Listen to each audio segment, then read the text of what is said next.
and over the next few days, Gareth Southgate, Steve Holland and his coaches will be trying to find a way to beat Spain. Someone who's already gone in there toe-to-toe joins us now. He didn't come out with a victory, but came out with a lot of credit. He's part of the Georgian coaching team under Willie Sagnol. It's David Webb joining us once again. Hi, David. Hi, guys. How are you? Good, thank you. Yes, we'll come on to England in a minute, but yes, I mean, it was a fantastic tournament for you guys. So you left it with a lot of credit. It was a tough one in the end in that last 16 game, 4-1 ultimately to Spain, but you were in front. You did scare them, and they weren't out of sight really till quite late in the game. So I suppose the question is, how do England go out and beat them? Yeah, it's a difficult one. Yeah, we had a game plan against Spain, and it was, I think, right up until the sort of last minute before Rodri scored, we was obviously under a lot of pressure for periods of the game, but we held them quite well, and obviously managed to get a goal early on the transition, and that was sort of our game plan really, because we knew Spain were going to dominate the ball, dominate possession. They got very, very good players, and especially the wide players as well, good 1v1. So I think for us it was be patient, wait for our chances and try and catch them on the transition, and attack, especially in the wide areas. We felt it was a little bit vulnerable there, and where we got our goal from, and I think that was our best opportunity to score. But when it came into the second half and got into the later moments, we put in such a shift. We were just tired in the end, and then Spain overrun us a little bit. You make a good point. Yeah, England gonna have a lot less of the ball than they've had in previous games. So it's going to be interesting how they play without the ball, because we know how Spain like to play. Yeah, they do. They dominate the ball, and I tell you, and another thing as well, we didn't realise, obviously, until you're there playing them, how quickly they recover the ball back. They press. So as soon as they lose the ball, you could hear the coaches on the sideline shouting, "Press, press, press!"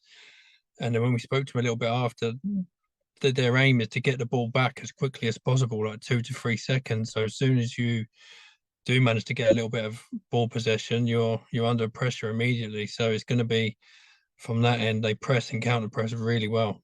Yeah, looking at my notes from that game, they had 32 attempts, didn't they? 13 on target. So they're pretty relentless, aren't they, in the attacking sense?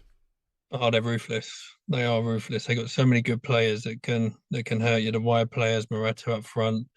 They're 2 number 8s that like to get in behind, sort of Pedri, Fabian Ruiz, and then obviously got Rodri just marshalling in behind them. So many multiple options they attack from. So it's going to be difficult for England, but I think we've got the personnel, especially in the wide areas, like with Saka and obviously Trippier from wide, and then Bellingham and Foden in the pockets as well. Because sometimes Rodri's just sits a little bit deep, so there is spaces around him, but you've got to utilise that time and space when you get it well, because they don't give you much time when you got the ball. I mean, Williams and Yamal, I mean, you saw Williams scored against you. Both of them can come inside, but they're pretty decent when they go outside as well. And we've seen that cut back to Olmo, that cut back to the edge of the box. It's been a weapon for them, hasn't it, during the tournament? Yeah, they're super impressive. They sort of target that 1v1 in the wide areas. We had wing backs, so we had to be quite with our sort of centre backs and our midfielders to double up and try and help us out a little bit. And I think with their third goal, Williams scored against us, he managed to get 1v1 against our centre back, which was a sort of a pace mismatch. So again, you want to, even though they're devastating on the outside, ideally you want to try and keep them that way, because you don't want them coming in getting shots on goal.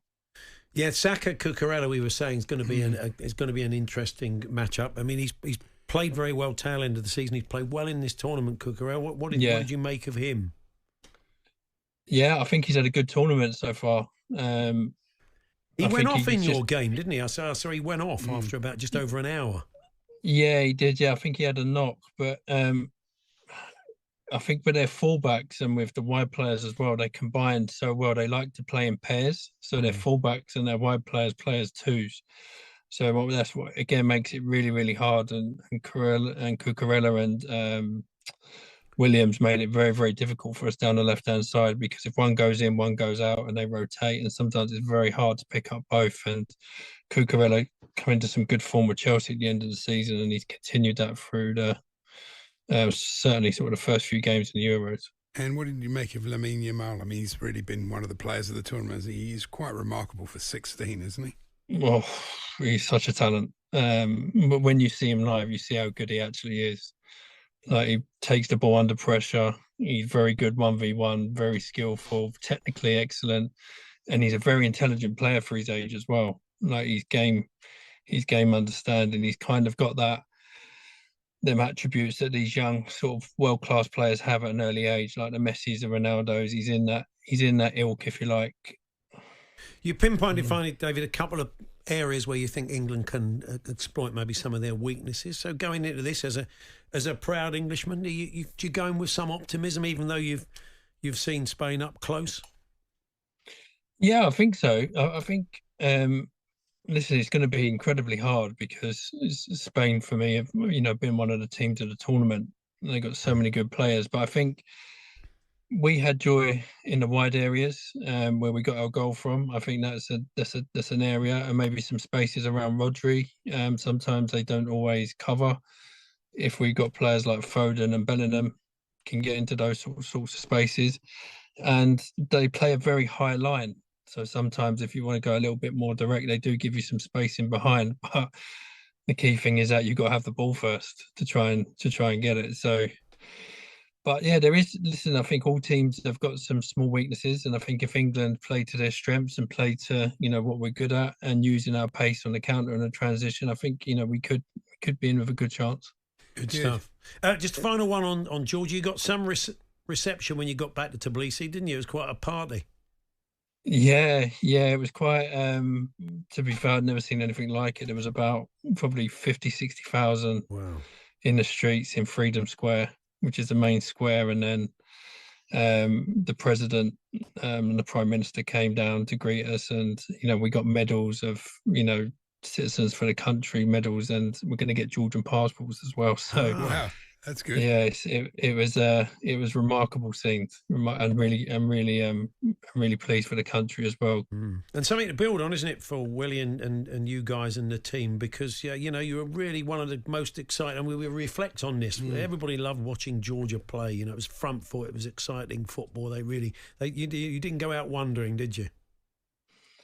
No, and I think that helped us in a way because. We was the unknown quantity going into the tournament, and we just approached it with no fear. We're going to take each game. We're going to attack. We're going to be brave. We're going to be positive. We're not just going to sit back and defend and see what we can do. That was our mentality. We had nothing to lose. We wasn't one of the favourites, so we had an incredible team spirit and mentality. So we attacked each game. We knew we had good players, especially in our attacking areas, that if we got opportunities, we could score goals. And yeah, we was really delighted with, the outcome of the tournament from our perspective.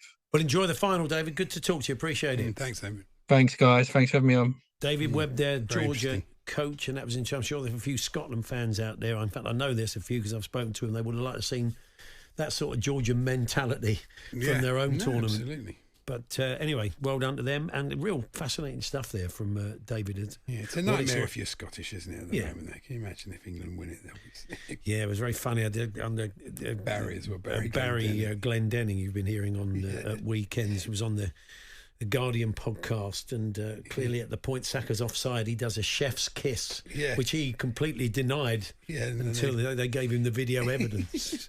Yes, yeah. Anyway.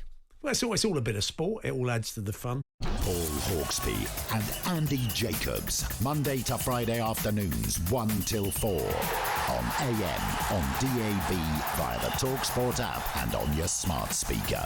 talkSPORT.